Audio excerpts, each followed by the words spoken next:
Halo semuanya, selamat datang di paparan cerita kita kali ini. Wah, saya semangat banget nih, soalnya hari ini kita bakal ngebedah salah satu legenda paling epik dari Jawa Timur, yaitu asal-usul kesenian Reog Ponorogo. Ini bukan cuma soal tarian tradisional biasa loh, di balik topeng megah dan irama gamelan yang bikin merinding itu, ternyata ada kisah tersembunyi tentang sihir kuno, persaingan berdarah antar Raja Sakti, taktik mata-mata, dan pastinya kisah cinta yang awalnya kerasa mustahil banget. Kalau kalian suka intrik ala kerajaan dan pertempuran mistis, bahasan kita kali ini pasti bakal seru banget. Yuk, kita mulai perjalanannya. Oke, ceritanya bermula di Kerajaan Kediri pada zaman dahulu kala. Ada seorang putri yang cantiknya nggak ada lawan. Namanya Dewi Songgolangit.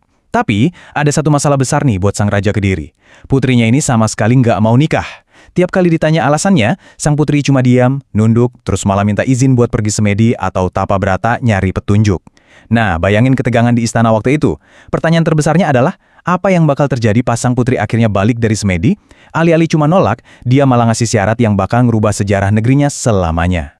Begitu selesai semedi, syarat yang dikasih sang putri ini bener-bener gila, di luar nalar. Dewi Songgolangit akhirnya mau nikah, tapi ada 3 syarat mutlak. Pertama, calon suaminya harus bisa nampilin pertunjukan kesenian yang bener-bener baru, yang belum pernah ada di muka bumi. Kedua, pertunjukan itu harus diiringi persis 144 kuda kembar identik.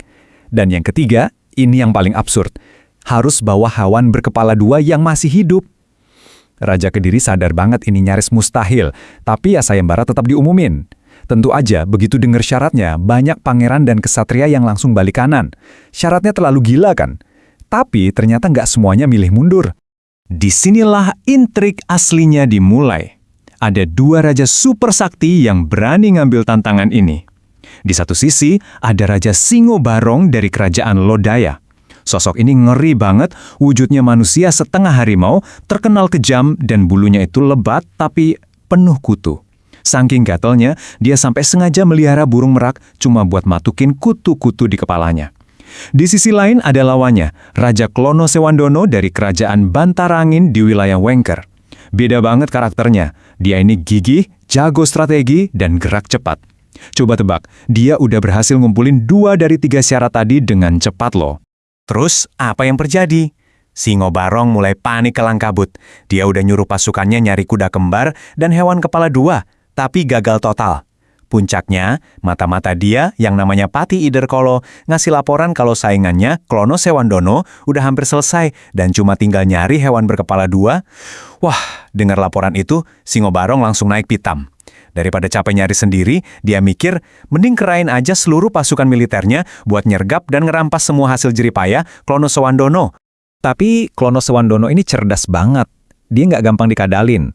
Waktu dia lagi siap-siap mau pergi nyari hewan kepala 2, tangan kanannya yang sangat setia, Patih Bujangganong, datang bawa kabar darurat. Ada mata-mata Lodaya yang nyusup ke kerajaan. Bukannya panik, Klono Sewandono langsung mainin taktik kontra intelijen tingkat dewa. Dia suruh Bujangganong dan prajuritnya ngelepas seragam, nyamar jadi pedagang biasa, dan berbaur di pasar. Dan boom, strategi ini sukses besar. Mereka berhasil nangkep prajurit mata-mata musuh itu hidup-hidup. Nah, dari sini tempo ceritanya langsung ngebut. Dari main kucing-kucingan jadi eskalasi perang terbuka. Cepat banget kejadiannya. Prajurit yang ketangkap langsung diinterogasi habis-habisan. Sayangnya, saking terdesaknya, prajurit musuh ini malah milih bunuh diri sebelum ngaku semuanya.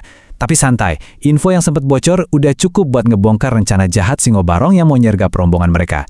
Reaksi Klono Sewandono sangat tegas. Dia nggak mau nunggu diserang. Dia langsung merintahin pasukannya buat siap-siap. Mereka bakal ngasih serangan kejutan dan gempur kerajaan Lodaya duluan. Sementara itu, coba kita intip apa yang lagi dilakuin kubu musuh. Ini sumpah, ironis dan agak kocak sih. Di saat pasukan Bantarangin lagi OTW buat ngancurin kerajaannya, Raja Singobarong yang kejam itu malah lagi nyantai di taman istana. Buat ngilangin gelisah nunggu kabar dari mata-matanya, dia manggil burung merak kesayangannya. Dan percaya nggak percaya, saking enaknya dipijitin dan dipatukin kutunya sama si burung merak, Singobarong malah ketiduran pules. Padahal musuh udah mau nyerang, tapi nggak ada satupun pengawal yang berani bangunin karena aturan ketat, raja nggak boleh diganggu pas lagi di taman. Jadi gimana ceritanya penguasa yang lagi tidur enak ini nggak cuma bakal kalah perang, tapi malah secara nggak sengaja ngasih kunci jawaban buat teka-teki sayembara yang paling mustahil itu? Kadang cerita rakyat itu emang suka masukin elemen kebetulan yang fatal banget ya. Momen Singobarong yang lagi lengah ini bakal benar-benar mutar balikan nasib kedua kerajaan. Yuk kita lihat kelanjutannya. pasukannya berhasil nembus masuk istana, dan Klono Sewandono sendiri yang mimpin di depan. Dari kejauhan, dia ngintip musuhnya, dan apa yang dia lihat langsung ubah segalanya. Dia ngelihat Singo Barong si Raja Harimau lagi tidur pulas dengan burung merak gede nangkring di bahunya. Ilusi visual dari dua hewan yang lagi dempetan itu langsung ngasih pencerahan ke Klono Sewandono. Dia sadar, pemandangan ini persis banget kayak hewan berkepala dua. Kalau dia bisa nyatuin dua makhluk ini, berarti syarat ketiga dari sang putri otomatis bakal terpenuhi. Tentu aja, momen pencerahan itu langsung buyar gara-gara suara berisik pasukan akhirnya bangunin si Raja Harimau. Sadar istananya diserang, Singo Barong ngamuk sejadi-jadinya. Pertarungan epik adu kesaktian pun pecah. Tapi ingat, Klono Sewandono nggak datang tangan kosong. Dia ngeluarin pusaka andalannya, senjata magis yang namanya Pecut Samandiman. Ini bukan cambuk biasa ya teman-teman. Ini adalah senjata sakti mandraguna yang bakal jadi penentu hidup dan mati di pertempuran ini. Dan disinilah sihirnya bekerja. Dengan satu ayunan mematikan, ktar, Pecut Samandiman langsung hantam tubuh Singo Barong. Saking dahsyatnya, si manusia harimau itu langsung terpental jatuh. Tapi keajaibannya nggak cuma di situ. Kekuatan mistis pecut itu bikin leher Singo Barong benar-benar menyatu sama burung merak di dekatnya. Mereka melebur jadi satu makhluk buas aneh berkepala dua. Singo Barong akhirnya berhasil ditawan, bukan cuma sebagai musuh yang kalah, tapi sebagai kepingan puzzle terakhir buat menangkan hati sang putri. Coba perhatiin angka ini, 144. Dengan takluknya Singo Barong, semua persyaratan akhirnya lengkap. Raja Klono Sewandono langsung siap ngeklaim kemenangannya. Dia ngumpulin rombongan besar dan berbaris menuju kerajaan Kediri. Bayangin aja skala pawainya. Bukan cuma prajurit, tapi ada 144 ekor kuda kembar yang berbaris rapi mengiringi sang pemenang.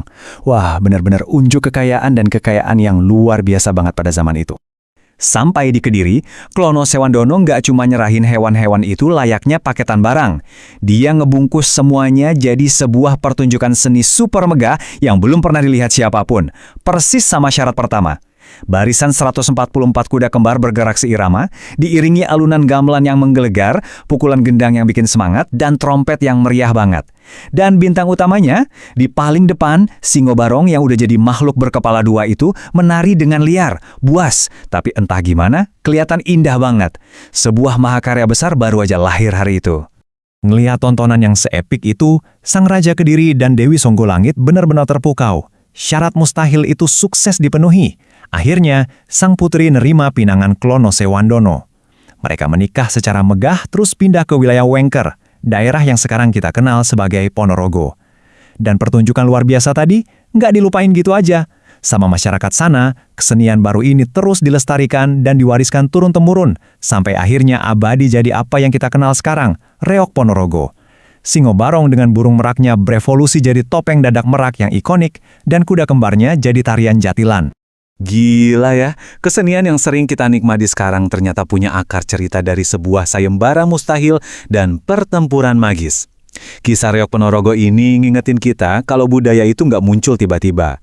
Dia lahir dari narasi pengorbanan, taktik yang cerdas, dan tentu saja cinta. Nah, ini bikin kita mikir dong, kira-kira berapa banyak lagi sih tradisi lokal kita yang diam-diam nyimpen kisah epik tentang sihir, perang, dan romansa yang mustahil. Setiap gerakan tari, setiap lagu daerah, mungkin banget nyimpen rahasia sejarah yang nunggu buat diceritain. Terima kasih udah ngikutin paparan cerita yang luar biasa ini. Teruslah penasaran, terus gali budaya kita, dan sampai jumpa di penelusuran sejarah Nusantara berikutnya. Terima kasih sudah menonton. Jangan lupa like, komen, dan subscribe ya. Wassalamualaikum.